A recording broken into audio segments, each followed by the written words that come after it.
خورم نمیشه بگیری. مانه پلشکاری کردی. ما جلوت هم نخوری دیگه. سلام، خیلی خوش اومدیم به کانال تیوی تو. بلند صحبت کن، مستر سرما خورده صداش گرفته. چیمی تو. خیلی خوب، امروز ما برگشتیم با یه ویدیوهای جذاب دیگه راجع به تست میوه‌های استوایی. البته این ویدیو یه فرقی داره که ما میخوایم اینجا راجع به یک سری خرافات و باورها و داستانهای عجیب غریبی که راجع به این میوه ها هستن براتون بگیم و تست تماش و مزه هاش و قیمتش رو هم باز به اشتراک بذاریم. بذار بگم اصلا از کجا شروع شد. خداییش میوه های استوایی گرون. من داشتم تو اینترنت راجع بهشون تحقیق میکردم، نگاه میکردم چه داستانا خرافات عجیب غریبی راجع به بعضیاشون هست. اینکه راست و دروغه رو نمیدونم، خیلیش ساختنیه ولی جذاب بود. گفتیم باهاتون به اشتراک بذاریم شاید برای شما جالب باشه. اولین میوهمون میوه معروف و جذاب دراگون فروت. خب دراگون بگو. خب یک داستان داره، داستانش جالبه. میگن هر کی میوه رو میخوره خوش شانس میشه، زندگی شادی داره و در مقابل بدشانسی ها هم مقاوم میشه. حالا ما امروز میخوریم ببینیم چه اتفاقی میفته. پس این اگر این میوه رو بخوری خوابای رنگ صورتی میبینی، یعنی خوابات همش میشه صورتی، پنج صورتی میشی. جون ما. و اینکه خوششانسی که ایمان بود. قیمتش هم این ناقابه 400 چی؟ همین 400,000 تومان. عزیزم کجایی؟ ببین مثلا این ارزش داره میوهش به 400,000 پوست کنی؟ چجوریه پوست اینا؟ بویی نداره. نه بو که نداره. خب چجوری پوست میشه اینا؟ خب نه اینه که همینطوری وسط اول ای تخم شربتیه توش. چه بامزه. یک بگو بوی چی داره؟ آشنا نیست. یک وقتی بوش میکنم دهنم چیز میشه، آب میفته. یک بوی ترشی داره. واسه چرا اینطوری در آوردی؟ چجوری در میره؟ همینجوره دیگه. خب قشنگ قالبی در میاد.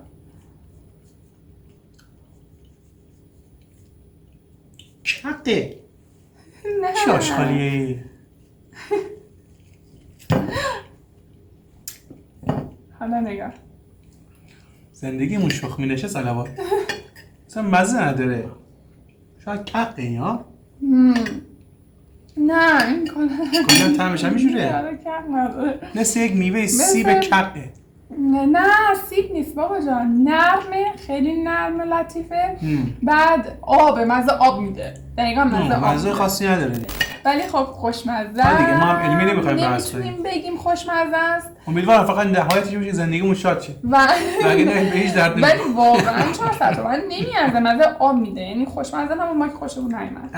بعدی چیه خانم؟ میوه بعدیمون منگوستین. چیز شبیه انجیره. آره شکلش شبیه انجیره با این تفاوت که پوستش سفته چه جالب. بده اینا.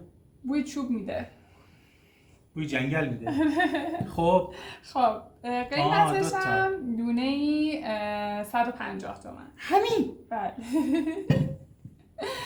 مثلا ما پرتقال بعد ببریم استوا بفروشیم. یک دلیل گرونش به خاطر اینه که از اونجا میاد. خب مگه موز نمیاد؟ مگه انبه نمیاد؟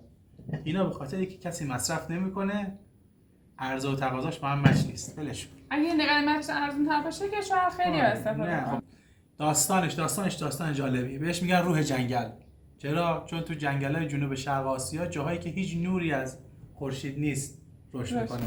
نماد خوشبختیه و اینکه باور دارن که اگر این میوه رو زیر بالشت بذاری آینده رو می‌بینی. خواهشم بذاریم زیر بالشتمون که آینده رو ببینیم. این بازش کنیم این چیزی. دست رو بی زحمت بردار. خیلی خوب. بابا اینجوری نیست. چجوریه پس؟ همینطوریه دیگه. اینقدر سفته باید چکش بیاری.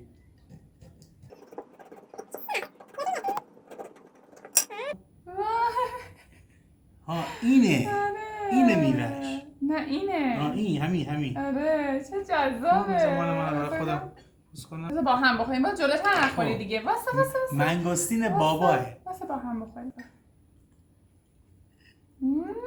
خوشتمه. چه جذابه. هسته داره وسطش هم؟ خیلی خوشم. شیرین، آبدار، ملس، یعنی نه شیرینه نه ملسه. آره چیزه ملسه و ولی 150 تومنه دیگه. و مشابهش هم توی میوه هایی که ما میخوریم نیست. نه واقعا همچی طعمی نداریم. نمیتونی بگیم این شبیه اونه. خواهش نگاه نکنی یه چیز میوه کوچولویی از توش در میاد ولی خب قیمتش رو نگاه نکنیم خیلی خوشمزه است. خیلی خوش طعمه، دمش گرم. مشابهش هم نداریم. این مشابه جانا. ایول. خیلی خوشمزه است، من واقعا خوشم. حالا اینا شام شاید خوردنی باشه. نه وایسا میوه دیگه، حالا همش حالا شاید خورده شده. میمیریم دیگه.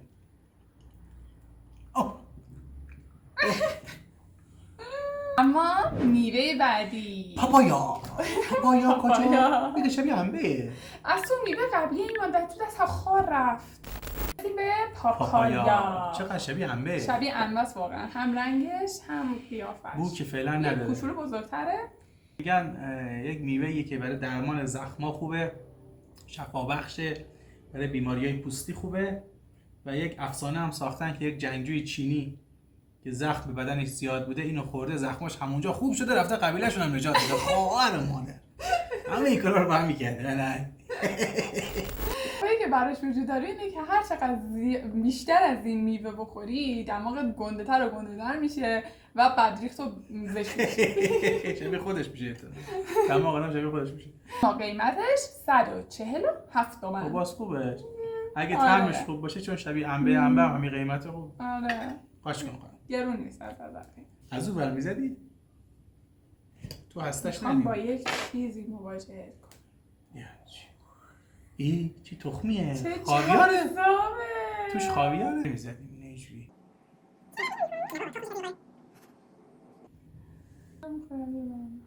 چقدر پلشکاری کردی؟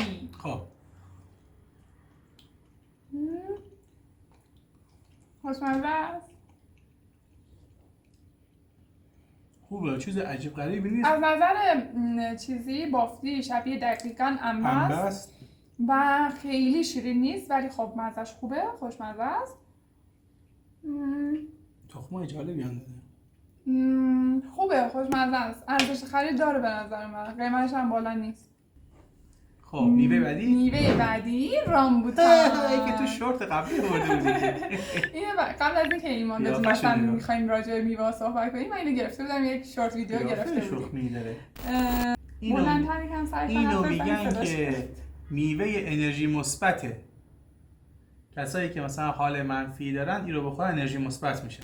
اینم که راجبش هست این که اگر پوستشو نخوری فرداش مریض میشی. یعنی چی؟ یعنی که مثلا تو باید اینو همینجوری بخوری دیگه. یعنی اگه اینو میوهشو بخوری پوستشو بریزی دور، آره مریض میشی فرداش. کله باباش زرد تا پرت. اندونزی آخه چجوری میشه پوستشو بخوری؟ اینانه. و اینکه می‌خواستم اینو بگم راجع به خرافه ها داستان ها، مثلا یه پس‌زمینه به تو میده، یک باور ناخودآگاهی بهت میده. آره. این یک بار ولی ولی واقعا جذابه. مثل یک صدف، مثل یک مرواریه که از صدف در میاد. ببین دقیقاً مرواریه. این میدونی منظورش که انقدر ظاهرش نسبت به باطنش زشته، میخواستن مثلا اجحاف نشه، گفتن اینم باید بخوره. چون ظاهر باطن خیلی قشنگه. خیلی قشنگه خداییش، یعنی دقیقاً چیز قشنگی گفتین. مثلا افراد نمیشه یا میوه ها رو حتی نمیشه از روی ظاهرشون قضاوت کنی. زشته. اصلا بهش نمیاد که اینطوری باشه. خب حالا ما که خوردیم از این دیگه نمیاد. اصلا دونه 100 تومن.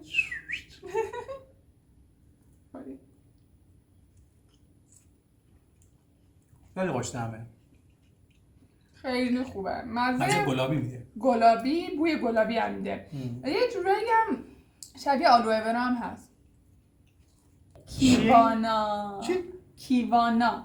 کیوانا؟ کیوانا. کیوانا چی زشته؟ چیه؟ خربزه شاخ‌تر هم بهش میگن. شبیه اشتهاره. دقیقا خیلی تیزه. میگن که از نور خورشید و قطرات شبنم ایجاد شده. چی عجیبه. مثلا همچین لطافتی میخوره به این تیزی. مردی بوده به نام کای، یعنی داستانی که براش گفتن. بعد این یک شب از این میوه میخوره، از این به بعد میتونسته آینده رو ببینه، میره برای مردم پیشگویی میکرده. خرافه‌ای هم که راجبش وجود داره اینه که اگه شب اول ماه اینو بخوری رویاها تعبیر میشه. خب اینو بذار یک ماه دیگه بخور، یک ماه دیگه. قیمتش هم 100 تومنه.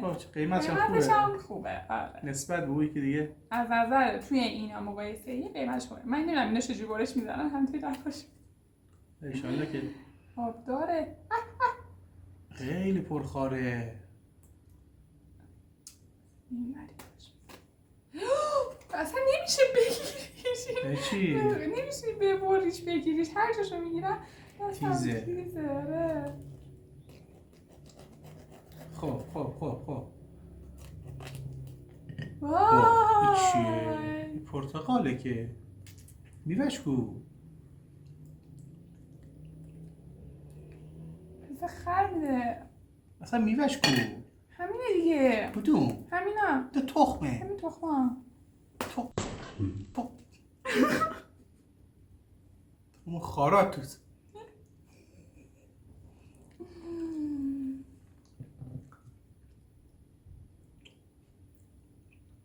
انگار خربزه رو مثلا نصف کردی داری تخماشو میخوری.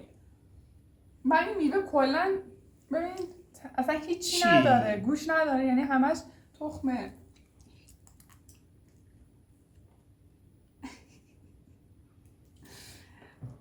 ما اولین بار داریم میخوریم، ما رو مسخره نکنیم به خاطر که نمیدونیم از کجا برش بزنیم اینا. حالا کسی که 2-3 بار خوردن باز خب اونم یک اولین باری بوده. همین که ما میگم همین چی رو میخورن؟ شاید اول بفشاریمش، بفشار. واقعا اینکه مدل دیگه ما داریم اشتباه میکنیم یا همینطوری میخورن. من که به شما میگم مزه چیه وگرنه که اصلا مزه نداره که. هیچ مزه‌ای نداره و دقیقاً میگم انگار خربزه رو نصف کردی داری تخماشو میخوری. خب بنازش دور دیگه. حالا هر چیزی قرار نیست دیده باشه. حالا اسمشو گذاشتم. و این اینجا ویدیو رو دیدین لایک و سابسکرایب یادتون نره. هنوز براتون داریم مالتا. مالتای بابا چه خوشگله. چه جالبه. من 3 تا تقریبا ازش خریدم شده 63,000 تومان. کیلویی چقدر؟ 300 تومان.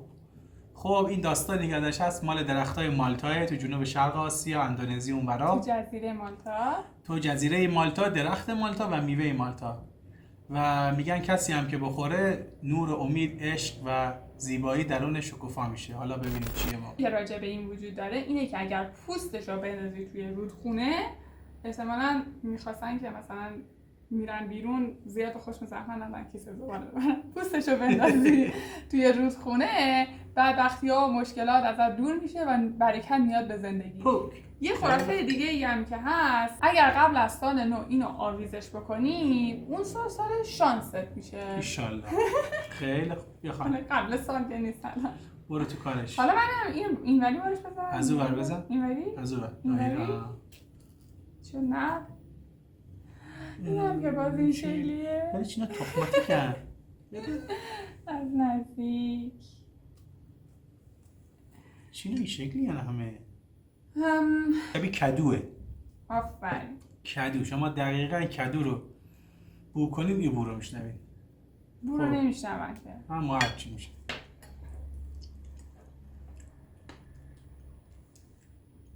مزه‌ش هم همونطوریه. بخوری و نمیشه جدا کنیم اصلا تو بافت میوه دونه‌هاش.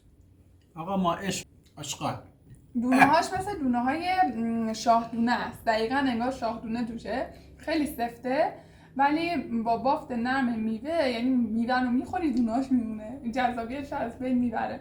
ولی بی‌مزه است تقریباً. مزه خاصی نداره. همون کدویی که ایمان گفت. خب من بدم نمیاد. ما اینکه بی‌مزه و اینا بود ولی بازم خوشمزه بود. نه هیچ به دردم نمیخوره. الکی پولتون نداره. نه حالا نه همه ولی خب خیلی ها شاید بشناسنش به نام بلوبری. میگن برای چشم خوبه، درمان چشم زخم خوبه و چه خرافه کردن چشم بعد و که در مراسم های مقدس از این میوه استفاده بشه برکت چندین برابر میشه. واه برکت. خب میکنم ببینید چجوریه. قیمت 350 تومنه. آفرین. زالزالک آبیه. دقیقاً نگاه داری زالزالک میخوری. بلوبری. زالزالک سیاه. دقیقاً انگار زلزلک. احسن. من نمیدونم زلزلک قیمتش چقدره ولی خب خوبه، خوش‌طعمه. خوشمزه است. آره. خوشمزه است. لایک. روزبری. نه ببخشید. انقدر ایمان گفت روزبری فروشنده گفت رزبری. زر زده روزبری. فروشنده گفت این رزبری. حالا ما بین این رزبری و روزبری چیز شما بگین چیه؟ اختلاف پیدا کردیم. چی لهیده‌ایه؟ و اینکه این میوه برای کسایی که دل شکسته هستن خوبه. شفا بخشه. دلارو. خب کیلویی 100 تومن یا تا 100 تومن؟ نه یه بسته همینقدر. دقیقاً همین مقدار 100 تومن. اوکی. و اینکه لذیذه یکم.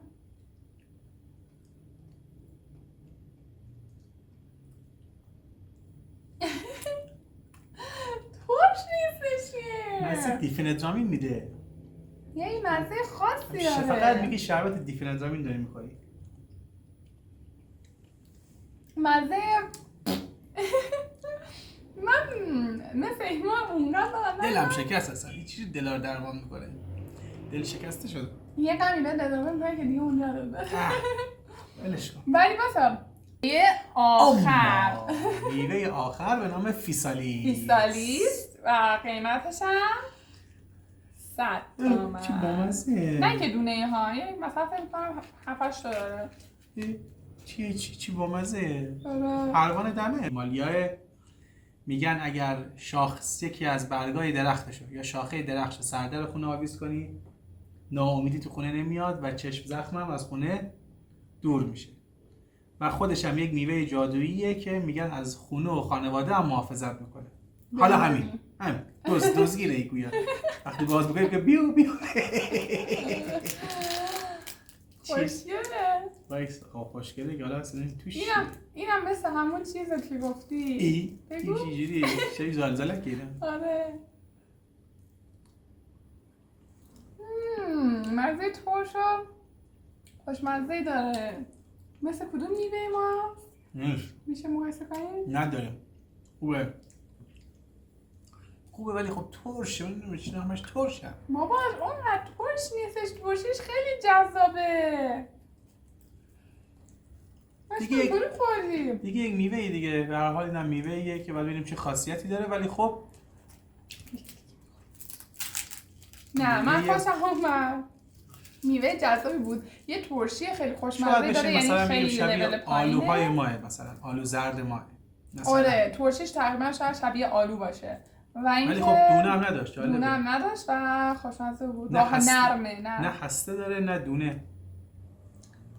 خرافه و باورهایی که راجبشون بود. خرافه هاشو گفتیم به قول تو، باورهاشو گفتیم، داستاناشو گفتیم، طعمش هم آنچنان طعم خاصی نداره. به درد شاید هم بچه‌های استوا بخوره و خودمون هم خیلی میوه‌های خوبی داریم. حالا شما به ما بگین که تا حالا امتحان کردین یا اینکه دوست دارین امتحان بکنین قیمتاشون میارزین نسبت به چیزی که براتون گفتیم یا نه.